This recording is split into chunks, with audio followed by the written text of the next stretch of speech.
Shikues, nderuar, ju përshëndes të gjithë, jemi takuar si çdo ditë në Money Report. Unë jam Genta Dobra, së pari do të shohim shkurt zhvillimet përtej ekonomisë. Kreu politik demokrat i qarkut të Elbasanit ka shpërthyer në kërcënime direkte ndaj socialistëve dhe mbështetësve të tyre. Të moralizoti ka kërcënuar se do të hajë të gjallë ata që intimidojnë sipas tij votuesit. Fjalimi i tij është mbështetur nga kryetari i Partisë Demokratike Sali Berisha, i cili ka sulmuar sërish Suel Qelën dhe bandën e tij, rival të Fisit Çapja, të kandidatës së tij demokrate në Elbasan. Edi Rama thot se socialistët kanë një program të detajuar dhe të mbështetur në ekspertiza që garanton siguri dhe progres të vendit në synimin e qartë për antarësimin në Bashkimin Evropian brenda dekadës. Për kryesocialistin që kërkon një mandat të 4 qeverisës, vitet në pushtet nuk janë as pak problem kur është fjala për një mision të rëndësishëm në shërbim të qytetarëve, siç është ai antarësimit në familjen evropiane, përballë sheh kundërshtar politik të paaft për të drejtuar shqiptarët.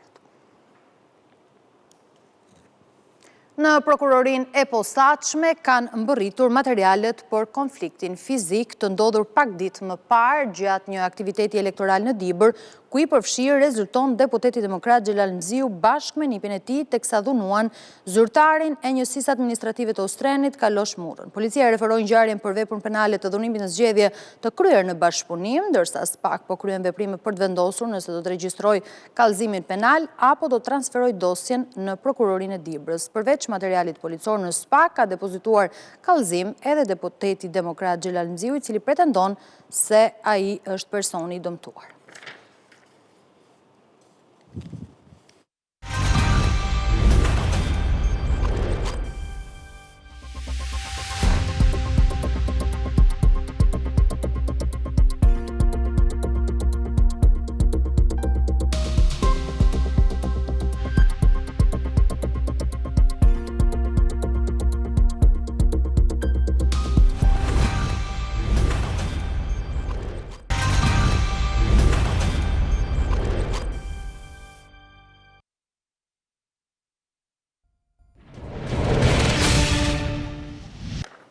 Sot është 1 maj, dita ndërkombëtare e punëtorëve, ku ata kërkojnë të drejta dhe kushte më të mira pune. Ndërsa në botë nuk mungon reagimi i qytetarëve dhe sindikatave, në Shqipëri 1 maj shihet më shumë si një ditë zyrtare pushimi. Të paktë ishin qytetarët e mbledhur në sheshin Nën Tereza, punëtorë të sektorëve të ndryshëm që kërkuan paga më dinjitoze, respektim të orareve të punës, si dhe më shumë siguri në punë.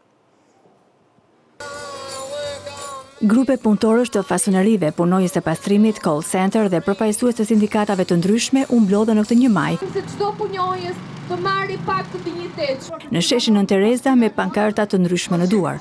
Kërkesat e tyre ishin disa në thelb respektimin e kodit të punës.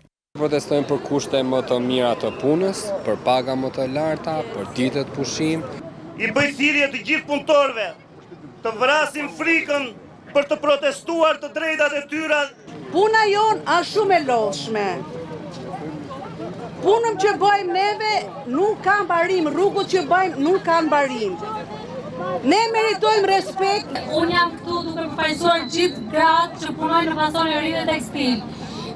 Unë jam këtu për të kërkuar të drejtën e punëtorëve, të drejtën e pagës dinjitoze. Në ditën kur lëvizje sindikaliste e proteston në të gjithë globin për të drejtat e punëtorëve, sheshi thuajse bosh reflektonte ditën e pushimit zyrtar, më shumë si një fest se sa protest. Fakti që është ditë pushim gjithmonë mendohet se është dhe fest, por në fakt jo. Ne jemi këtu për të thënë që 1 maj apo ditët tjera që përkojnë me përpjekje historike dhe mbarbotrore të drejtave të punëtorëve apo për shumë të drejta të tjera, na duhet të vimë në rrugë. Pas protestës gati 1 orë, një pjesë e protestuesve të pakët ju bashkuan klubimit elektoral të Adriatik Lapet, pak metra më tej. E vetmja parti që në këtë fushat, qofte edhe në sipërfaqe, tregoi vëmendje ndaj punojësve në 1 maj.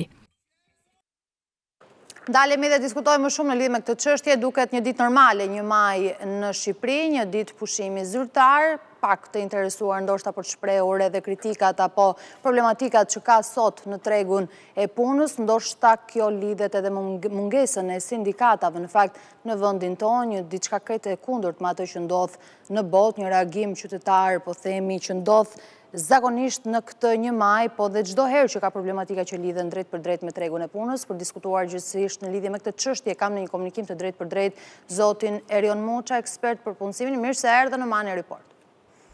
Mirë se vjedhe, faleminderit për ftesën.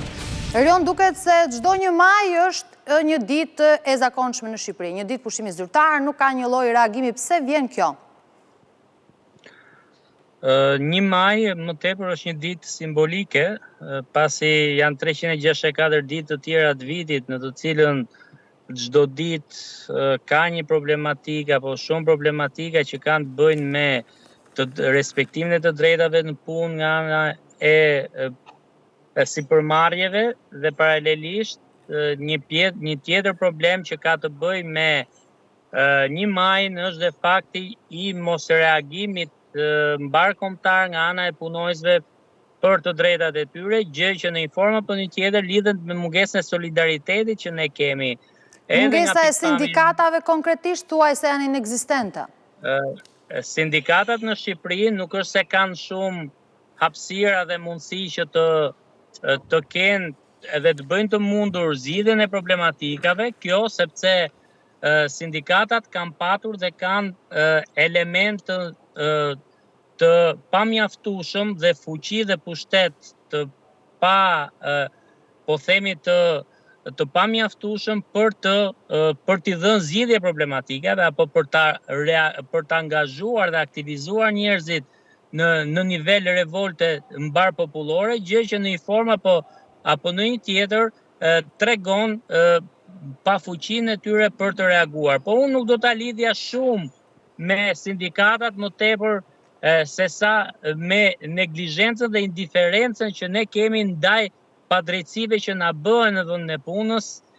Në fakt, shumica e marrëdhënieve të punës në Shqipëri nuk bazohen në kontratën e punës, por mbi një marrëveshje verbale në kushtet e mirëkuptimit mes punëdhënësit dhe punëmarrësit, gjë që në një mënyrë apo në një tjetër precipiton në mungesë të respektimit të drejtave dhe kushteve në punë për punojësin në fjalë dhe një farë në nshtrimi apo shpërfillje edhe të punëdhënësit mbi rëndësinë që ka punojësi për punën që bën apo për sipërmarrjen ku punon përmes elementeve të tillë si mosdhënia e pagës në përputhje me atë që meriton, me mungesën e sistemeve të bonuseve dhe shpërblimeve mbi bazën e rezultateve dhe produktivitetit në punë dhe duke e parë gjithnjë më shumë edhe në logjikën e zhvillimit biznesit më tepër si një kost apo peshë për sipërmarrjen se sa si një investim të rëndësishëm në funksion të saj. Gjë që në një formë apo në një tjetër tregon apo pasyron dhe realitetin faktik të asaj çfarë ndodh në tregun e punës në Shqipëri. Sigurisht ka patur një përmirësim të lehtë. Do ndalim edhe te kjo pikë, po dua të të pyes fillimisht së pari paga, duke se mbetet një nga po themi kërkesat kryesore. A janë sofistikuar kërkesat me kalimin e kohës, pra dhe trajnime edhe programe të tjera të ngjashme veç sigurisë në punë, pagave dinjitoze etj. Kush janë risit ose çfarë kërkojnë tjetër? Së pari, punojësit kërkojnë sigurinë dhe stabilitetin në punë. Pra, shohin komponentin e sa gjatë do shkojnë në një punë të caktuar dhe sa e stabilizuar është në vetvete kompania. Shohin kryesisht të rinj të kërkojnë për të gjetur punë që lidhen me fushën ku po studiojnë. Këtu e kam fjalën për studentët. Pra, nuk janë më aq pragmatistë sa që kanë qenë më përpara, që mjafton të gjejë një punë dhe të marrë një pagë, po duhet që puna të ketë një lidhje sado të vogël me fushën e studimit të tyre. E njëjta gjë ndodh edhe me profesionistët e diplomuar. Pra nëse dikur punoni një punë që s'kishte lidhje fare me formimin e mëparshëm të tyre, tani po e kërkojnë që ta ketë në një farë mënyrë një lidhje të caktuar puna që duan me formimin e mëparshëm të tyre. Pra, ka një kërkesë për një lidhje disi më të afërt me formimin dhe me eksperiencën e punojësve në kërkimin e punës që duan të bëjnë. Kjo sepse kjo në fakt është vetëm një mënyrë se si një profesionist të rritet dhe zhvillohet në karrierë, duke bërë një punë që lidhet me formimin e vet. Por jo në gjitha rastet kjo është më së mundshme. Ajo çka kërkohet më së shumti që këtë vit ka filluar të ketë një dominim shumë të lartë është puna me fleksibilitet oraresh.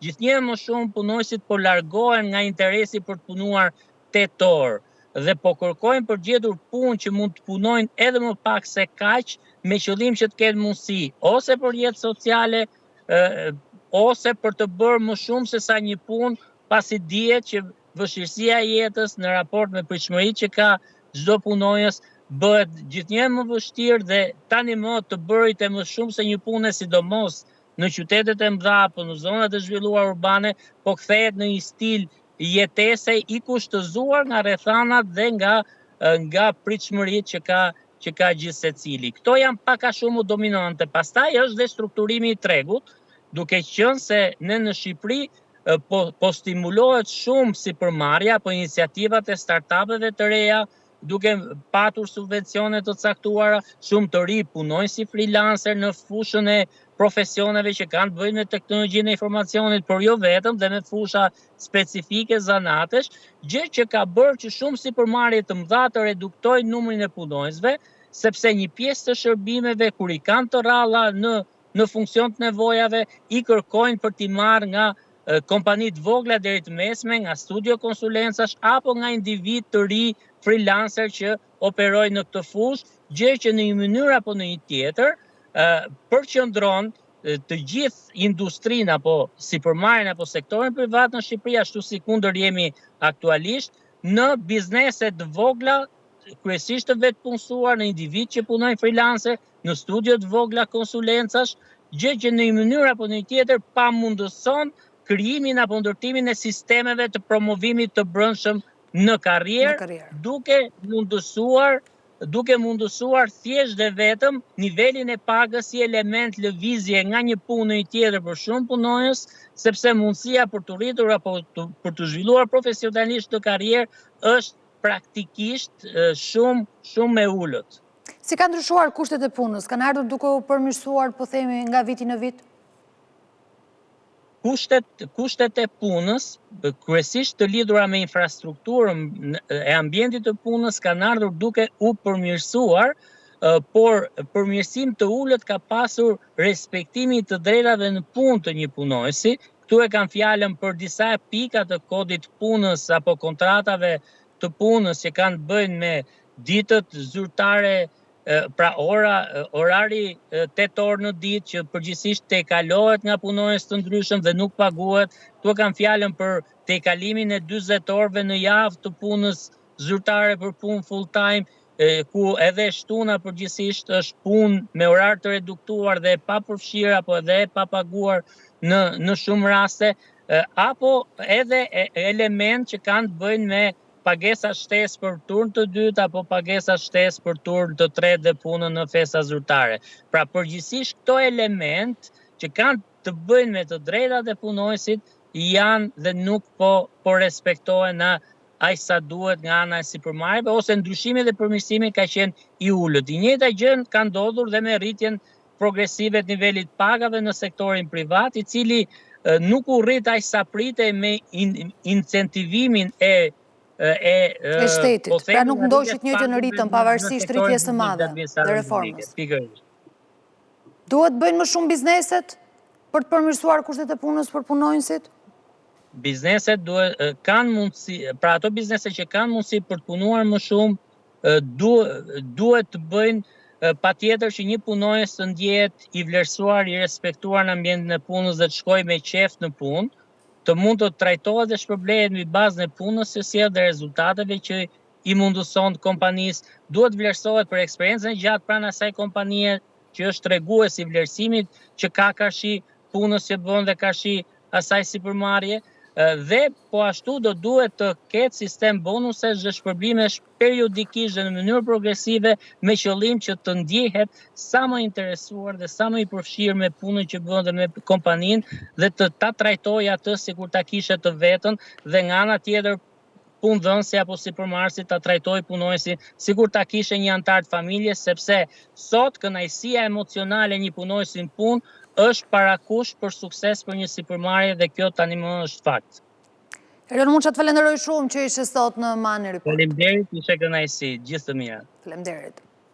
Mbetemi tek dita ndërkombëtare e punonjësve, por shohim se si ka qenë reagimi në Kosovë, një protestë zhvilluar në fakt nga sindikata e punëtorëve të sektorit privat, në thirrjet se po trajtoheshin si sklever, kërkuan paga më të larta, kontrata kolektive dhe më shumë siguri në punë.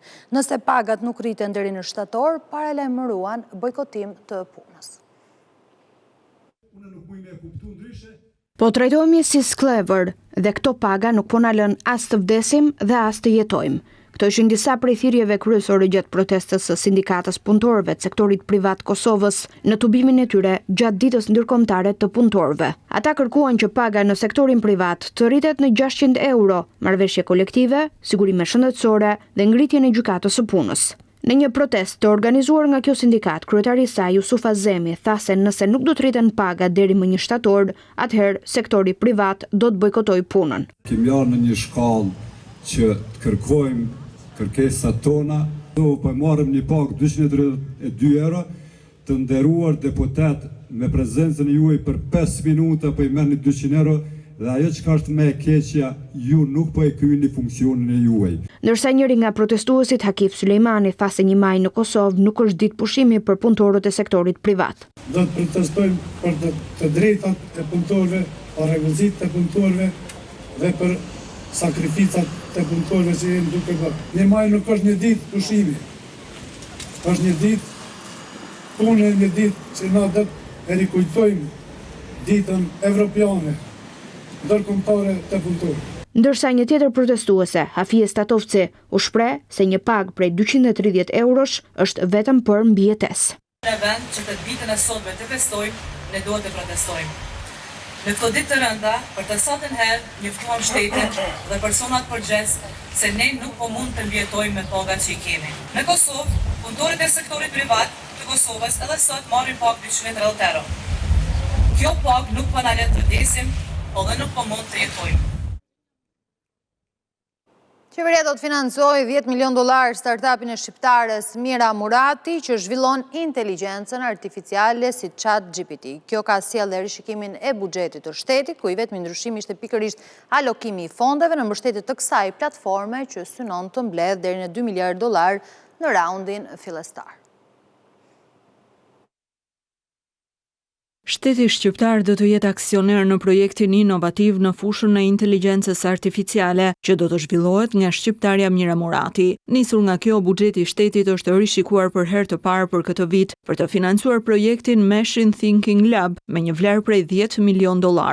Zërat e tjerë në buxhet nuk kanë ndryshuar, ndërsa objektivi jon që të mbetet ulja e mëtejshme e borxhit publik. Duke qenë në prag të zgjedhjeve parlamentare, qeveria ka vënë në dieni për rishikimin e buxhetit edhe Komisionin Qendror të zgjedhjeve. Në relacion thuhet se ky është një projekt i rëndësishëm, i cili do të krijojë një potencial të rëndësishëm teknologjik dhe të ardhura ekonomike për vendin, duke ofruar përfitime strategjike për Shqipërinë. Me anë të kësaj nisme, synohet që të tërhiqen investitorë ndërkombëtar, duke pozicionuar vendin ton si një qendër për kërkimin dhe zhvillimin e inteligjencës artificiale. Sipas dokumentit, financimi prej $10 milion do të mbulohet nga të ardhurat e fituara nga Agjencia e Administrimit të pasurive të sekuestruara dhe të konfiskuara. Kryeministri Edi Rama njoftoi një nismë të tillë edhe më herët, ndërsa deklaroi se Mira Murati ka ofruar asistencën e saj për integrimin në Bashkimin Evropian. Aktualisht Shqipëria po e përdor inteligjencën artificiale në përkthimin dhe përafrimin e legjislacionit tonë me atë evropian. Mira Murati është një inxhiniere dhe ekzekutive shqiptare e teknologjisë, e njohur për rolin e saj në zhvillimin e inteligjencës artificiale, ndërkohë që qeveria po përgatitet për të integruar inteligjencën artificiale në shumë sektor të ekonomisë, përfshirë prokurimet apo administratën tatimore.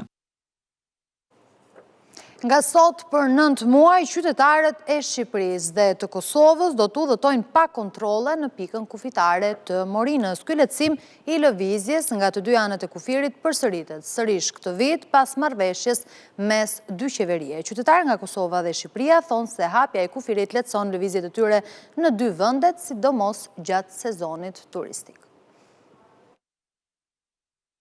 1 maj shënon rikthimin e marrëveshjes mes qeverisë së Shqipërisë dhe Kosovës, e cila parashikon lehtësimin e procedurave kufitare për automjetet me targa të 2 shteteve. Në bazë të kësaj marrëveshje, për automjetet nga Shqipëria dhe ato nga Kosova, nuk do të kryen kontrolle kufitare, duke mundësuar lëvizje të shpejtë dhe të pakufizuar. Marrëveshja e lëvizjes së lirë të nënshkruar në pranverën e vitit kaluar shmangu trafikun dhe lehtësoi lëvizjen kufitare gjatë sezonit të kaluar veror. Edhe në këtë sezon, lehtësimi i procedurave do zbatohet gjatë 9 muajve të vitit, nga 1 maj deri në 30 shtator dhe nga 1 nëntori deri në 28 shkurt të vitit pasardhës. Udhëtarët që kalojnë kufirin përmes pikave të përbashkëta Shqipëri-Kosovë kanë afat deri sot që të paraqesin dokumentet e identifikimit për shkak të nevojës për përpunimin dhe regjistrimin e saktë të dhënave të automjeteve. Ky lehtësim është pritur mirë nga qytetarët dhe sidomos në nisje të sezonit turistik.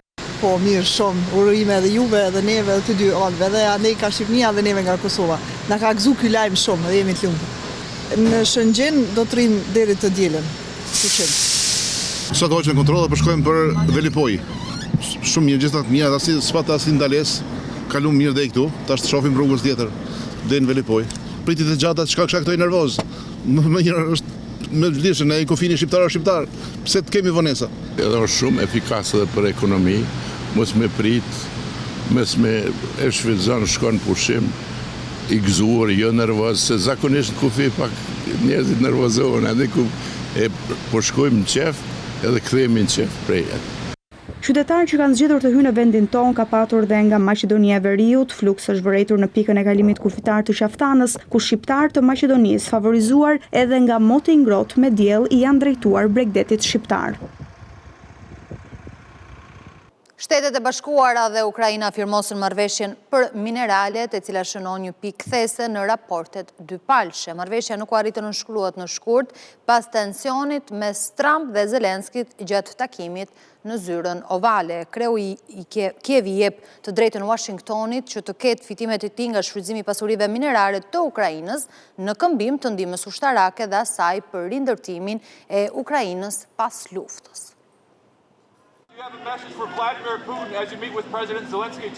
Ukraina dhe Shtetet e Bashkuara nënshkruan të mërkurën një marrëveshje të re strategjike që jep SBA-ve akses preferencial në burimet minerale të Ukrainës dhe krijon një fond përbashkët për rindërtimin e vendit. Marrëveshja e promovuar fuqishëm nga presidenti amerikan Donald Trump vjen pas disa muajsh negociatash intensive mes dy vendeve. Dokumenti u firmos në Washington nga sekretari amerikan i thesarit Scott Bessent dhe zëvendës kryeministre e parë e Ukrainës Yulia Syrydenko. Sipas një njoftim zyrtar nga thesari amerikan, marrëveshja tregon qartë për kushtimin e administratës Trump ndaj një Ukraine të lirë, sovrane dhe të begatë. Marrëveshja përfshin krijimin e një fondit përbashkët investimi që do të mbështesë rindërtimin e infrastrukturës ukrainase të dëmtuar nga lufta dhe pritet të tërheqë investimet konsiderueshme nga Shtetet e Bashkuara. Një pjesë e rëndësishme e marrëveshjes është edhe sigurimi i aksesit preferencial për kompanitë amerikane në marrëveshjet për nxjerrjen e mineraleve të rralla dhe strategjike në Ukrainë. Në një postim në rrjetin X, zëvendës kryeministrja e parë e Ukrainës deklaroi se përveç kontributit financiar të drejtë për drejtë, marrëveshja mund përfshijë edhe ndihmë të re ushtarake për Ukrainën, përfshirë sistemet mbrojtjes ajrore, megjithëse kjo pjesë nuk është konfirmuar zyrtarisht nga Washingtoni. Menjëherë pas nënshkrimit të marrëveshjes, në një intervistë për News Nation, Trump deklaroi se Washingtoni do të marrë nga kjo marrëveshje shumë më tepër se shuma prej 350 miliardë dollarësh që ai pretendon se Shtetet e Bashkuara kanë shpenzuar për mbrojtjen e Ukrainës. Shtetet e Bashkuara kanë qenë donatori më i madh ushtarak i Kievit që nga pushtimi rus në vitin 2022, me ndihmë që tej kalon 72 miliardë dollar sipas Institutit Kiel në Gjermani.